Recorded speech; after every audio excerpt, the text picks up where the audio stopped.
36 बिरादरी का भाईचारा खराब, ना कोई सत्ता होती, ना कोई चौधर होती, ना कोई प्रधानी होती और ना कोई राजनीति होती। कि वोट की ताकत से सरकारों को झुकाया भी जा सकता है और चलता भी किया जा सकता है। और जनता भी ये कह रही है कि दीपेंद्र हारा नहीं, दीपेंद्र को हराया गया। सरकार की पूरी ताकत लगी। मोदी का एक फैक्टर काम कर गया। अरविंद शर्मा यहाँ से चुनाव जरूर जीत गए रोहतक से, क्या जनता के बीच में कभी दिखाई देते हैं? और सिलेंडर बांटे गए, पैसा बांटा गया, घी के टीन बांटे गए। पे मैं क्या कटाक्ष करूँ? चुनाव के अंदर धांधली हुई है, किस तरह की वो लोग चुनाव आयोग में शिकायत करें। दावा नहीं कर रही हम साथ हैं, हिटलर भी इस देश से चले गए, इनकी तो औकात ही क्या है। नमस्कार, स्वागत है आपका हमारे यूट्यूब चैनल पर। और आज दोबारा से प्रदीप गिल जी हमारे साथ हैं। बड़ौदा उपचुनाव की सरगर्मियां तेज थी, उस दौरान हमारे साथ थे। और आज कांग्रेस विपक्ष का विधायक जीतने के बाद दोबारा से हमारे साथ हैं। स्वागत है सर आपका। बहुत बहुत धन्यवाद मेरे भाई। सबसे पहले तो सर आपको जीत की बधाई। और आपकी जो जिन 6 गाँव में ड्यूटी थी, आपके जोन में कांग्रेस की क्या स्थिति रही है? देखिए, हर जोन में, हर मेरे वाले जोन के हर गांव में हम जीत करके आए हैं। और मैं आपके टीवी चैनल के माध्यम से बधाई दूंगा हर बड़ौदा के उस नौजवान को, बुज़ुर्ग को, 36 बिरादरी के साथियों को, जिन्होंने इस चुनाव के अंदर जहां सत्ता अपनी तरफ से पूरा जोर लगा रखा था, जहां सभी मंत्री, सभी ब्यूरोक्रेट्स, उसके साथ साथ सत्ता का दुरुपयोग, सिलेंडर बांटने का काम, पैसा बांटने का तांडव, हर तरह से जो सत्ता ने अपनी जो शासन का दुरुपयोग किया, उसके बावजूद बड़ौदा की जनता ख़ास तौर पर इस बात के लिए धन्यवादी है कि उन्होंने ये लड़ाई किसान की भी थी, कमेरे की भी थी, ये लड़ाई हरियाणा प्रदेश के कर्मचारी की भी थी, ये 36 बिरादरी की भी थी, क्योंकि 36 बिरादरी का भाईचारा इस सरकार के आने के बाद बिगड़ा। इन्होंने इस प्रकार के हालात पैदा किए कि 36 बिरादरी का भाईचारा ख़राब हो। लेकिन इस चुनाव में 36 बिरादरी के लोगों ने एकजुट होकर के वोट देने का काम किया। इस बात के लिए ख़ास तौर पर बड़ौदा की जनता आभार के धन्यवाद की पात्र है और बहुत अच्छा कदम उन्होंने उठाया। 10 सितंबर को पीपली में किसान रैली थी और उस किसान रैली के दौरान लाठीचार्ज हुआ था किसानों के ऊपर। और अब जनता बोल रही है कि बड़ौदा उपचुनाव में हमने पीपली लाठीचार्ज का बदला ले लिया, क्या कहेंगे? देखिए, इसमें कोई शक नहीं, जनता जनार्दन से बड़ा कोई भी नहीं है। ना कोई सत्ता होती, ना कोई चौधर होती, ना कोई प्रधानी होती और ना कोई राजनीति होती। जनता ही यहाँ लेकर के जाती है, जनता ही धराशायी कर देती है जी। उसी जनता ने जिसकी पीठ पर लाठियाँ भांजी, उसी किसान ने अपना बदला लेने का काम किया और बता दिया सरकार को कि सत्ता भले ही आपके हाथ में हो, लेकिन वोट की ताकत जनता के हाथ में है।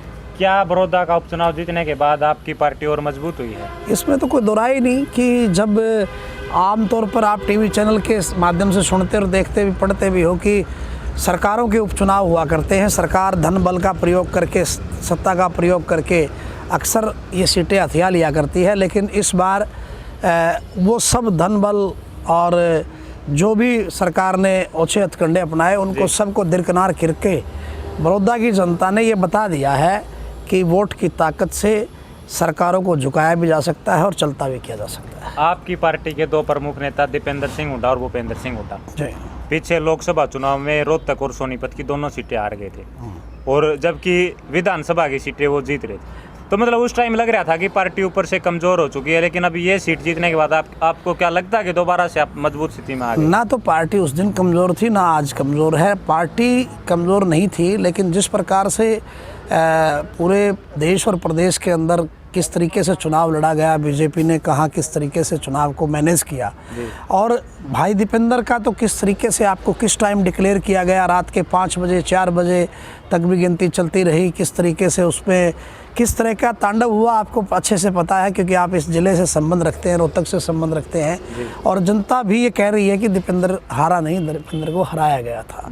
एक सीट ऐसी थी हरियाणा प्रदेश में, जिसकी हरियाणा प्रदेश का हर वासी ये कह रहा था कि दीपेंद्र जैसा नौजवान जिसने काम किया, कर्म के बल पर जो है अपनी राजनीति में जगह बनाई, तो वो अगर साथी भी हारेगा तो फिर राजनीति में लोगों का कर्म करने का जो है ना मन जो है ना वो बदल जाएगा। लेकिन उस साथी को रोकने के लिए, क्योंकि सरकार की पूरी ताकत लगी हुई थी इस बात पे कि दीपेंद्र को जीतने नहीं देना, और आपको ध्यान है उस चीज़ में कि किस तरीके से उस टाइम हराया गया। दूसरी बात रही आपके सोनीपत की। सोनीपत के अंदर चौधरी साहब ने चुनाव लड़ा, बहुत अच्छा चुनाव लड़ा।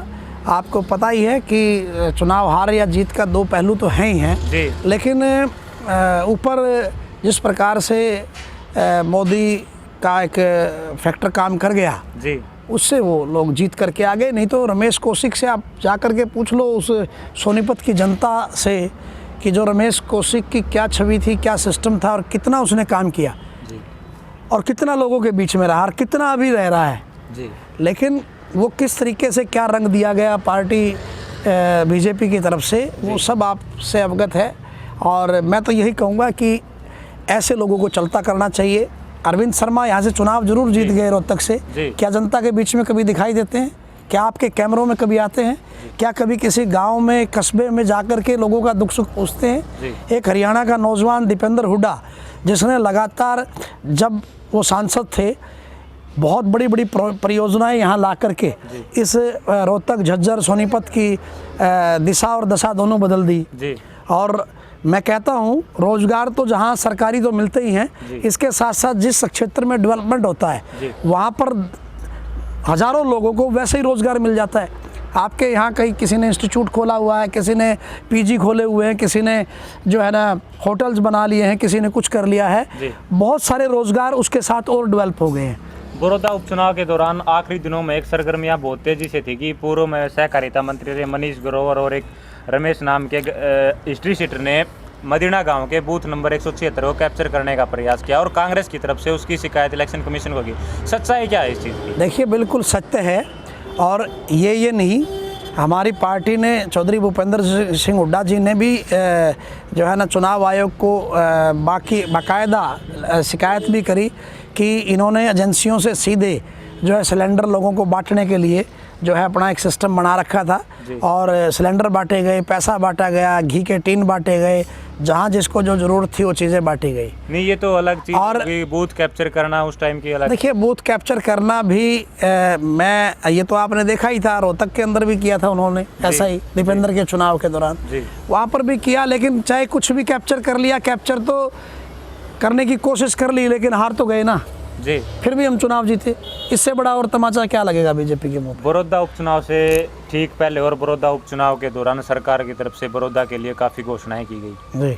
क्या आपके विधायक हैं इंदुराज नरवाल और बालू, वो इन परियोजनाओं को पूरा कर पाएंगे? देखिए, विपक्ष की भूमिका में हम अपने हल्के, जिले और क्षेत्र की डिमांड्स हमेशा हमारे विधायक उठाते रहे हैं जी। और उनकी वो ड्यूटी भी बनती है। भाई इंदुराज भी वहाँ जा कर के अपने हल्के की डिमांड करेगा। अब ये जो लोग नारा देते हैं कि भाई कहते हैं कि सबका साथ सबका विकास, वो पूरा कर पाएंगे कि नहीं कर पाएंगे, वहाँ पर अब देखना पड़ेगा। ये लोग जिस तरीके से 6 साल पहले भी बड़ौदा को नज़रअंदाज किया, उसे उपेक्षा झेलनी पड़ी, अब ये बात भी फाइनल हो जाएगी अगले 4 साल में कि ये लोग सिर्फ कहते हैं या कुछ करते भी हैं जी। क्योंकि अगर देखिए, मैंडेट दे करके जिस भी नेता को चुन लिया गया जी, अब सम्मान करना माननीय खट्टर जी का है कि बड़ौदा की जनता की जो डिमांड है, जो उन्होंने वादे करे हैं, जो उन्होंने बोला है, कोई महिला कॉलेज के लिए बोला है, कुछ भी डिमांड्स जो वहाँ की थी वो पूरी करने के लिए बोला है, अगर ये लोग पूरी करते हैं तो कहीं ना कहीं लगेगा कि मैंडेट का ये सम्मान करते हैं, अदरवाइज तो ये अपमान करते हैं। फिर इसका मतलब बड़ौदा उपचुनाव के दौरान चुनाव की मतगणना वोटिंग होने के बाद इनेलो के प्रदेश अध्यक्ष नफे सिंह राठी की तरफ से एक बयान आया था कि इनेलो चुनाव के दौरान काफ़ी धांधली हुई है और चुनाव को दोबारा कराया जाए। क्या कहेंगे इस पे? मैं क्या कटाक्ष करूँ?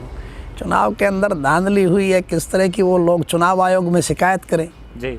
ठीक है, चुनाव हुआ, चुनाव के अंदर जितनी भी हमें खामियां नज़र आई हमने चुनाव आयोग को बताई उस वक्त। उसके बाद जो चुनाव के अंदर वोटिंग हुई, वोटिंग के बाद जब परिणाम ही आ गया जी, तो अब किस तरह की बात कह रहे हैं वो, चलो वो उनका अपनी मंशा है, अपनी सोच है कि वो लोग क्या कह रहे हैं, मैं उस पर कोई टिप्पणी तो नहीं करना चाहूँगा। परंतु ये तो चुनाव आयोग का काम है कि वो किस तरह की शिकायतें उन्होंने दी हुई है INLD ने, उस पर चुनाव आयोग क्या संज्ञान लेता है वो तो चुनाव आयोग का काम है। पूरे देश के अंदर किसान आंदोलन चला हुआ और आगामी 26-27 तारीख को दिल्ली में कूच करने का किसान प्लान तैयार कर रहे हैं और आपकी पार्टी किसानों के साथ होने का दावा कर रही है। मतलब आपकी पार्टी क्या भूमिका रहेगी? दावा नहीं कर रही, हम साथ हैं। हम लोग जहाँ जहाँ किसान ने धरने प्रदर्शन जो भी विरोध किया है, हम लोग उनके साथ खड़े रहे और खड़े रहेंगे और हम उनकी लड़ाई को लड़ते रहेंगे, चाहे वो विधानसभा में है चाहे विधानसभा से बाहर है। लेकिन आपको बताना चाहता हूँ आपके टीवी चैनल के माध्यम से कि आज तो हालात ये हैं कि नवजोत सिंह सिद्धू जब दिल्ली के अंदर आपने एक वीडियो देखी होगी कि वो जंतर मंतर पर किसानों को समर्थन देने पहुंच रहे हैं, तो दिल्ली पुलिस ने जो है ना गाड़ियां लगा करके आगे एक मंत्री को रोकने का प्रयास किया। प्रजातंत्र लोकतंत्र का किस तरह से घड़ा घोटने का प्रयास करते हैं, लेकिन लोगों की आवाज़ें दबाने वाले हिटलर भी इस देश से चले गए। इनकी तो औकात ही क्या है। जी बहुत बहुत धन्यवाद प्रदीप जी, समय देने के लिए बहुत बहुत धन्यवाद। Thank you sir.